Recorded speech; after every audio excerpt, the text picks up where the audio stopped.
Blast Live. We're talking about what you're talking about. Get real. You all ready for this? Dun dun dun dun. No. Y'all, just stop. This is a sham. Welcome to DBL. Happy Friday, everybody. And as usual, run up to the stage, had some discomfortory. There's a safety pin sticking into my back. We're fine. Oh, see, I like to. Is that why you're sitting up like you're at the DMV? It's giving you good posture. I have really good posture. I like to acknowledge the safety pin in people's backs. I appreciate that, Jack. Thank you. So while I read this, maybe someone could get that thing on. I'll try. All right. So Johnny Depp is living his best life in Europe. Earlier this week, the actor was photographed holding a badger while he toured a wildlife rescue facility in England. Nothing says living your best life like holding a wild badger. Well, it was rescued anyways. And last night, Johnny was caught on camera joking with a kid about the finger he claims Amber severed. Let's take a look.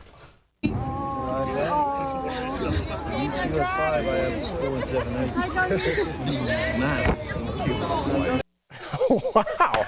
Wow. Taking a picture with a badger and joking about. Anyways, I feel like you're on acid as you read this. I know, it's just craziness going on. It's been 4 years since Johnny starred in a major movie, but it looks like his acting career might be coming back. When you Google Beetlejuice 2, Johnny's name appears in the cast list alongside Michael Keaton and Winona Ryder. Also, a former Disney studio executive is speaking out, saying Johnny could someday return as Jack Sparrow, saying there is a huge appetite for bringing back bankable Hollywood stars in massively popular franchises. Thanks, executive guy. Well, he makes the decision. Sarcasm train. Thanks a lot. Hey, this guy's really good at hitting home runs. He should play baseball. What do you think about that? Mind blown. So what do you think about Johnny's comeback? I said it from the beginning, he would be Captain Jack Sparrow, and a lot of people said no, that he wouldn't do it with Disney. There's been a big breakup between the two. I think you can't ignore that amount of money, and I think he is Jack Sparrow. Like, even talking, he's like, I've got 4 fingers and 7/8. Like, he kind of is that character. That was pretty good. So, like, I just think this would be a big return for him, and I think he deserves it. I know a lot of people think he's a really awful guy for some of the text messages he sent. I will simply say, I'm not saying that's okay. I'm simply saying he was defamed. Yeah, I mean, and we've seen people have their text messages leaked and they were not good. Not good. You know, but I don't think that's the kind of stuff that gets people canceled. Lindsay, my question to you is, if Johnny didn't win the way he did in the public's, would we be talking about movies being lined up? Do you think it had to be this much of a slam dunk in the public's opinion for him to get his career back? Because honestly, it's not that he was being canceled. He just was kind of on the tail end of his career, which he had an incredible career. But Michael Jordan had a tail end of his career. So I feel like, in a way, this almost maybe has jump-started a second career like we saw with Travolta in Pulp Fiction. I feel like if his agent was doing his job, he had a lot of deals lined up that were like, if you clear your name, however you clear your name, this is what's potentially on the table, and those things are just on the table. The way that he's been celebrating, and I said prematurely, has been like more things than we do in 2 months. He's done in like 1 week. And so he really knows there's a lot of things coming. I mean, he's unbothered completely. Yeah, and like I said, the studios want him back. If you look at Netflix, he's everywhere on the front page. I mean, not 1 or 2 movies, 10 movies plus. Yeah. My thing is, he said he would never do Pirates of the Caribbean, even though he loves it. He goes to children's homes hospitals and just does it on his own, and he loves the character, obviously.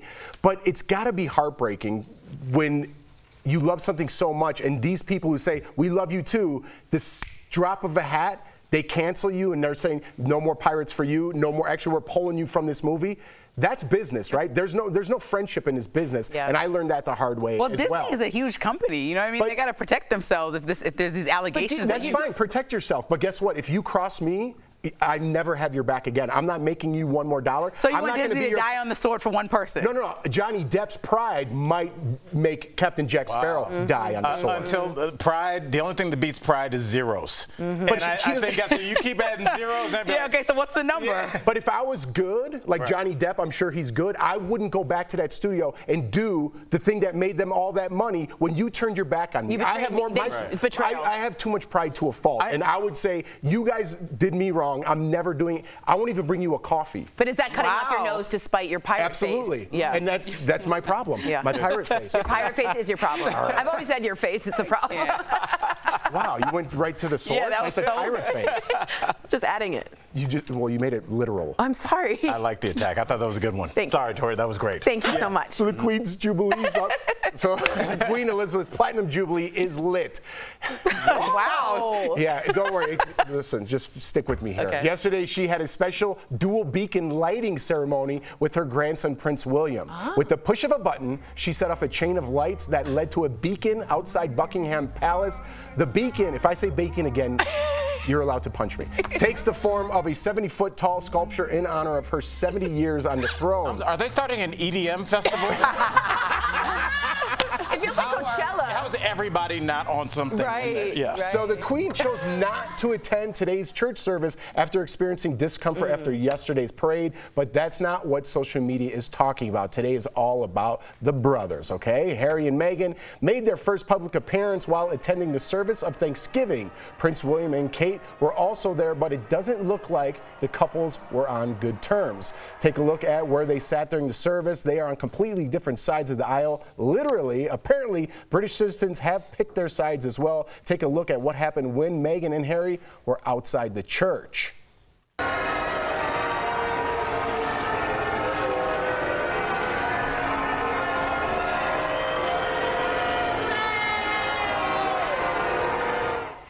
Are we making? I feel like They were saying Bruce.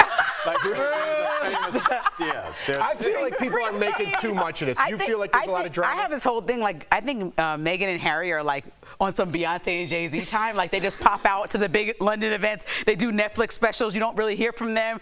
A little indiscreet. And I think that Kate and William are mad, like, oh, that was an option? Because, like, what's going on? That's like the best of two worlds. You have to do nothing, but you can pop up when you want to. Like, for all the major events, like a Jubilee, which Stephanie told us how serious this thing is. But they're not royal, so they don't necessarily have to go. But I think them just being there is A great press look. Well, good publicity for them. Think about family, right? Not coming at all is one thing. Just showing up, just put on a smile, happy face. They were there once recently year. on a secret trip to visit, so their kid met their great-grandmother. I will say that there's a history here between Harry and the Queen. They're really, really close. They really, really like each other. She gets a kick out of Harry, and Harry really, really loves, more than we think, Prince Charles, allegedly. So I think because it was her 70th Platinum Jubilee, he wanted to be there. And I think he was going to take the booze because he really loves his grandma. There is some real connection there. Yeah, I looked at the two couples as, you know, when you start talking about Harry and Meghan, yes, they are kind of the ones that got away, but I think, you know, the older brother is like, dude, this is what we've been waiting for. I got my wife, you got your wife, we're going to do this together. And I think he's surprised that Harry wanted to back out and do Netflix specials and live in America. I don't think that they had any idea that this was coming, so I think they felt blindsided. I feel like they're just, if you've seen any weddings, that's how it looks when there's beef in the family. Different aisles, and I don't know. I don't know if they're going to come to a middle on My this. least favorite thing is when people act blindsided. Like, there are clues in every situation to show that somebody's out the door. Yeah. Yeah. Yeah. But to leave the monarchy, I'm sure they never saw that coming. Edward you know? VII did the same. He abdicated and married a divorcee from America. I was just talking to the homies about that last night. Yeah, I was too. Everybody knows that Edward story. VII. Yeah. Don't be like Edward VII, my mom always used to say. All right, so let's switch gears here a little bit. Last week, a judge on the show, So You Think You Could Dance, was fired for a, quote, flirty text he sent to a contestant. But now Matthew Morrison is revealing exactly what he sent. Let's take a look. I have nothing to hide. So in the interest of transparency, I will read to you the one message that I wrote to a dancer on the show. Hey, it's Matthew. If you don't mind, would love to get your number and talk you through some things. The end. I sent this because this dancer and I both share a mutual respect for a choreographer that I've known for over 20 years, and I was trying to help her get a job as a choreographer on the show.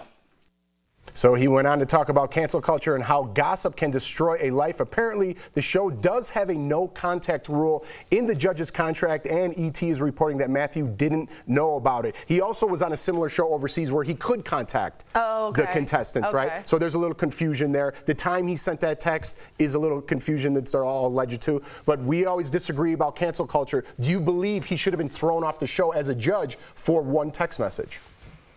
The problem to me is that no contact rule. And if there's a hard line of a no contact rule between judges and contestants for protection, if you break that rule, is there a zero tolerance policy? Then that they're following that policy. Do I think it's like crazy? Do I think he meant anything bad? No. But do I think if you have a policy and you have to stick to it, even if someone did it by accident? Yeah. I can feel how uncomfortable you are talking about it because it's like I don't want him to be fired, there's right? the rules, yeah, Right, okay, right. But I don't know. But there's probably some weird thing in our contract where we can't hang out. You know, who knows what that? I put that in there for doing Jeff said HR every Friday. Yeah, you know, I look at this. I'm like, Lindsay, Jeff, Tori, is this the society that we want to be in? We have those rules in place because people were mistreating that power dynamic. But when we start talking about how human beings interact, when you start making that weird, well, now, yes, can we all go to work and do a job? Yes. If we remove the humanity from everything, I don't know if that's a win, Lindsay. Talk to me. I mean, I think he should have got a talking to for sure, but just thrown off the show with like not leaving any room for error. I know that we all have contracts, but if you tell me that you go by every single line every single day, at any workplace for any occupation, there would be no one employed. And it was insinuated that he did write something much flirtier somehow. Like, I was shocked that it was just that. So there is like a reputation that I feel like might have been taken down. But we've created this culture in America where now the networks have to act despite what it is. Even if he comes out and says this is what it is, they have to act because they don't want to get in trouble or sued. And that's the culture we live in. And it's affecting society. Like Al said, even around here, I'm like, oh man, I don't know. I don't want to joke around with someone I don't know or push that button and I don't know if that person's going to be uncomfortable. And it ruins the way, and then all of a sudden you're in an Ellen situation like, what, this guy thinks he's a big shot and doesn't talk to anybody. But it's it has saved because many, I can't. Right, but it's saved a lot of women or people because You're of right, and when you awful take it to the things. But extreme. not for texts like that. I agree. Right, and when you But take if it to you the have zero extreme the other way, tolerance, you it's have zero affecting the way tolerance. people communicate. I hear you. All right, do you? Do you? I hear you too. Okay. I'm gonna guys are rework my contract. Coming up on DBL, our interview with Ty Pennington. He talks about the decade-long craze of extreme makeover home edition, and Raven Simone has a message for the haters. Erica is telling us all about it and what Erica's watching. Closed captioning provided by This June, DBL isn't holding back. I've already spent my time and all of my sanity on trying to make you happy. I like a little cheese on my potatoes. That wasn't going on in my head. that's what we need more of, conversations in this country. Yeah, I like that. DBL is all new every day. That's like Okay, when you're in Chris court Clark and the just other lawyer blew says our that, you're like, oh, okay. DM and walk out. You need a minute? Oh, he DM'd. Okay, we were wondering why did he text Yeah, he needed to go like this. to get her phone number? If he was texting her, he already knew her number. So we were realizing it was a Yeah, DM. he didn't show it. It was a DM. It could have been a DM, but also he didn't show the message. That's true. That was like totally Columbo when it's so obvious. So you just said that none of us saw it. I'm like, oh my God, you texting the very same number. Smoking a cigar. You know what happened? I was watching the show and you said wheels versus doors. What are there more? And you go, there are 4 wheels in every car. And I'm like, yeah. And Erica goes, but there are 4 doors on a car. And I was like, oh my gosh. I had never But there's thought. not 4 doors on every car. My car doesn't have 4 doors. Okay, they're doors. They're doors. I was Most cars are shocked. not full-size sedans. They are not. Have you seen a Civic? And we're back to that. No. Is a hatchback a door? No. No. Compartments are not doors. We're back to on the an wheels airplane. and the doors. I'm sorry. SUV and you open up the back. It's still it's still a 4-door sedan. It's not a 5-door sedan. What are you talking about? It's not a door. It's got a handle and it opens. Yeah, But cabinet a compartment on an airplane is not a door. Yeah. It's a Is a compartment. cabinet a door? Is a cabinet a door? But is a closet door a door? A door is something you Yes. walk through. Isn't a closet a What's the difference between a You walk cabinet and a into it. closet? He's right. You walk into. It has to be big enough to go in. It seems like it has to put be a yourself- vestibule of some kind to enter. Enter the vestibule. You know when we looked up the science can't enter a response, they were microwave like, we don't door. know. What's that? Microwave has a door. You can't enter that. We should have this Your conversation your off the show, food. This is so specific. Your food. You're right. Microwaves have doors. Yeah. What about like bar? microwave door. Yeah. What about like fake like toy castles? They have doors. We adore you all. Oh, Sharon.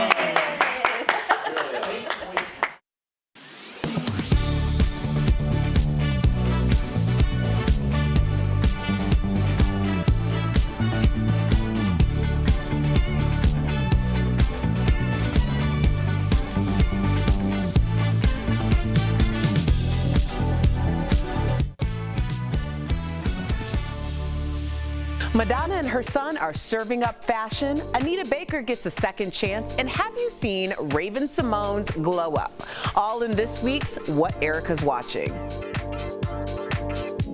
First, Madonna's 16-year-old son, David Banda, stole one of her looks. That's right. They went to a boxing match and he wore this red Adidas dress inspired by one his mom wore back in 1993. And this has the internet asking, who wore it best? Now, anyone who can steal the spotlight from Madonna gets my vote. That's what I call a knockout. Girl, your son stole your look.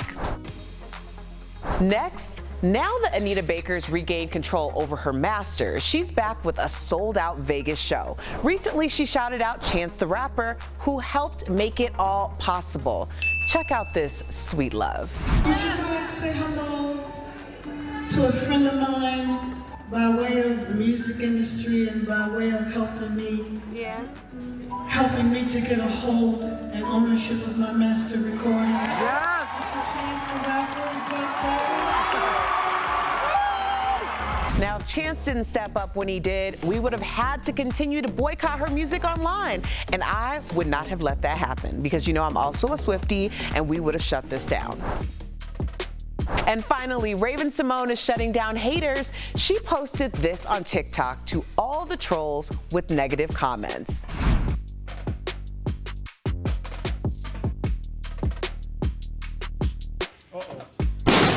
Now, my girl is winning in my books. She's happily married and just celebrated 100 episodes of Raven's Home. But her glow up speaks for itself. I mean, that's just so Raven, right? Share with me anything that catches your eye by using the hashtag DBL Erica Watch. We'll be right back. Suffer from as the community of Uvalde seeks answers behind the delay in the killing of a gunman at Robb Elementary School, claims are popping up online about law enforcement conduct. Some people citing a few Supreme Court cases to suggest law enforcement officers do not have a duty to protect the public. So let's verify. Do law enforcement officers have an obligation to protect the community?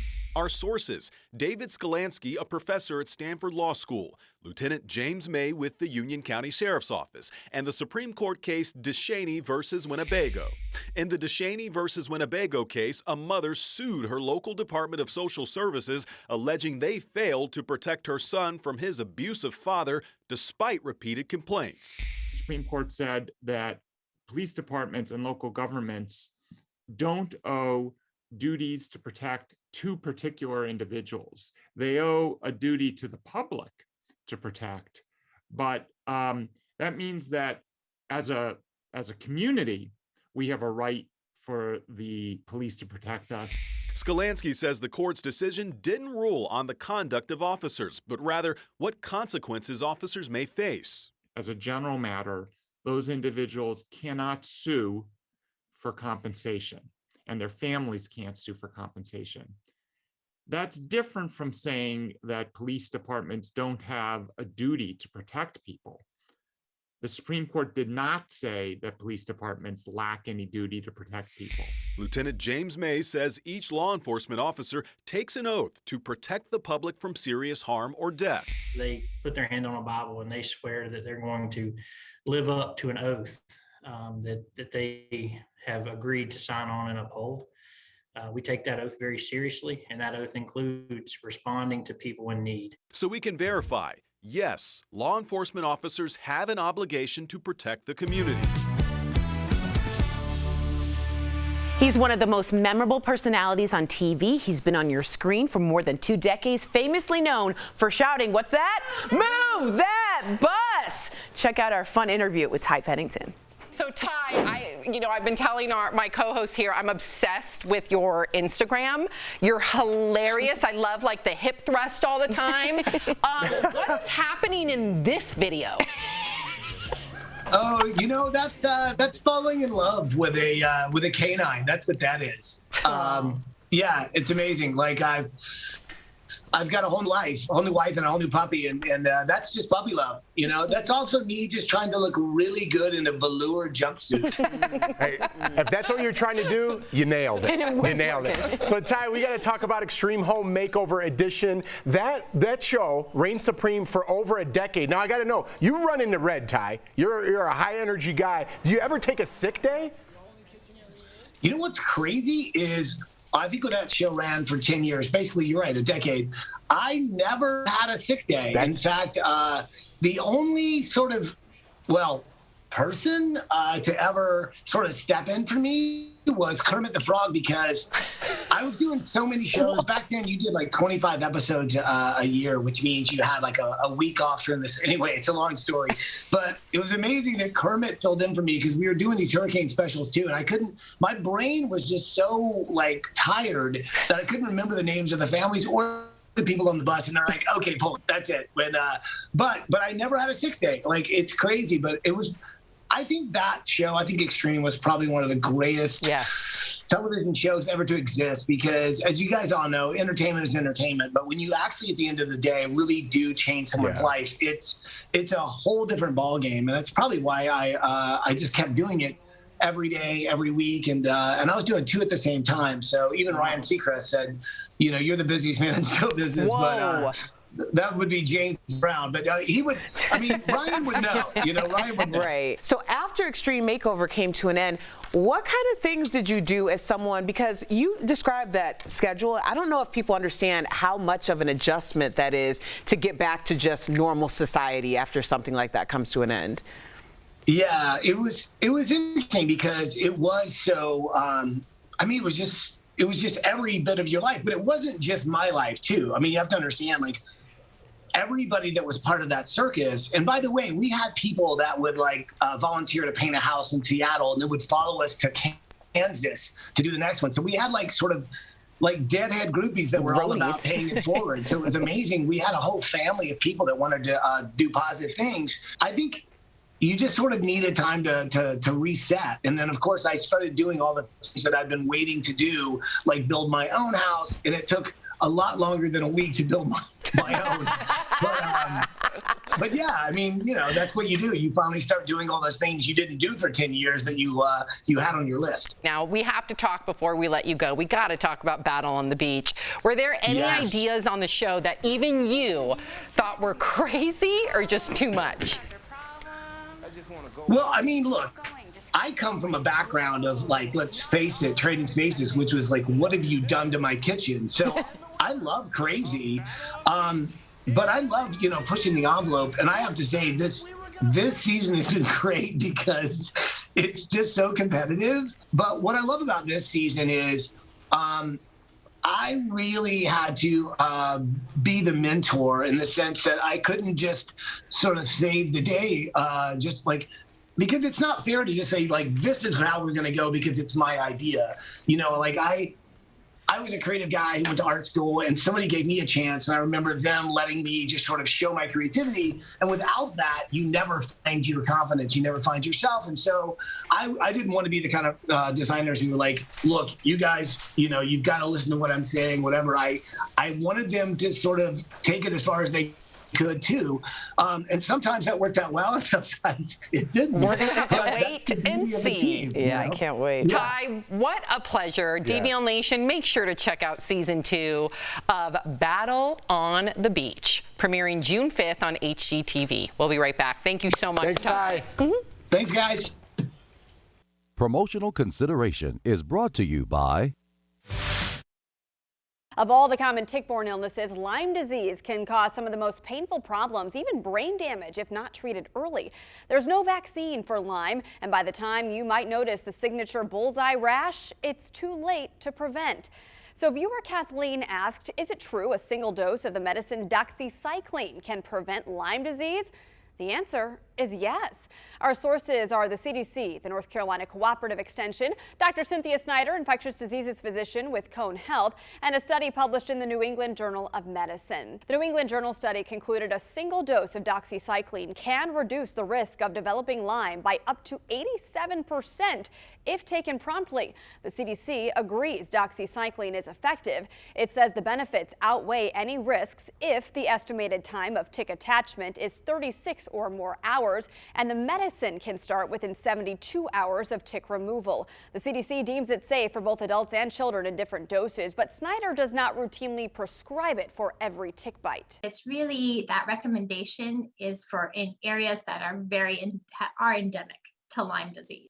The CDC's most recent Lyme case map from 2019 shows 15 states plus D.C. with a high incidence of Lyme. The North Carolina Cooperative Extension says the black-legged tick, also known as the deer tick, is the most common Lyme carrier. That's why carefully extracting and saving the tick can determine next steps. Put it in a jar, you can put it in a Ziploc and show it to your primary care doctor, and they can probably differentiate. Even if it's not the deer tick, Snyder acknowledged no major risk to taking doxycycline just in case. However, she said repeated use can change the healthy bacteria in your gut. She also cautioned against taking any antibiotic unnecessarily.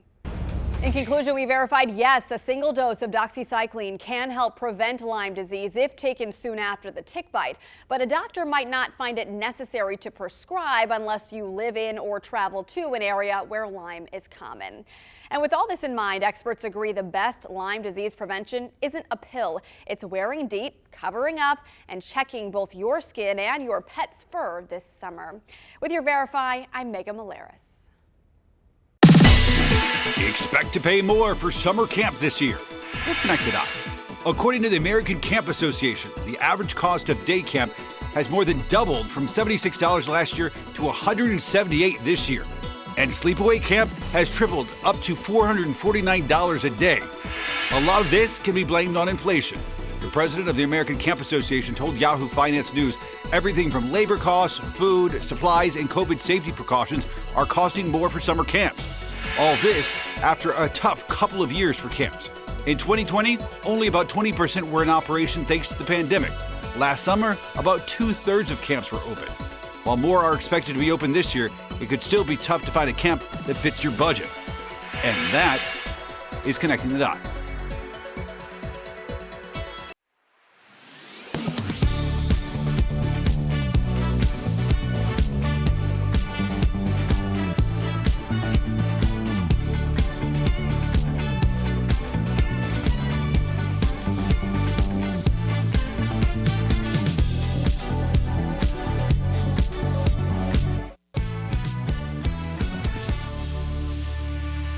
Renovations can increase your home's value, but the wrong choice could cost you more money. It's time for some DBL home tips presented by American Home Shield. Avoid these common mistakes that can decrease your home's value.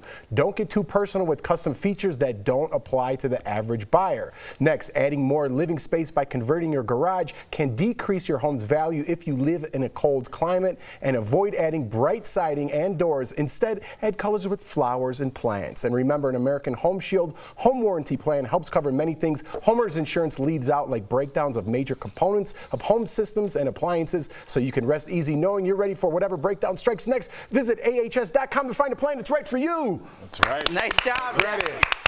Oh, there they are. There they are. I did have one more second. I have a green door, so I'm kind of offended by this. You have a green door? Yeah. But do you have a lime green door? It's pretty green. I'm going to send you a picture when I get home. Okay, yeah. It's pretty green. It's really green. It's quite It's subtle green. That was Tori's house we showed. Like in the well, Marie's, I was like, I kind of like those though. Yeah, especially in like Bahamas when they have those bright colors. But it's your house. You got to make it how you want. That. If you live there forever. But yes, if you have neighbors. Who are you saving it for? It's like the grandma with the plastic on the couch. All right, we earned our money for the week. We'll see you guys next time.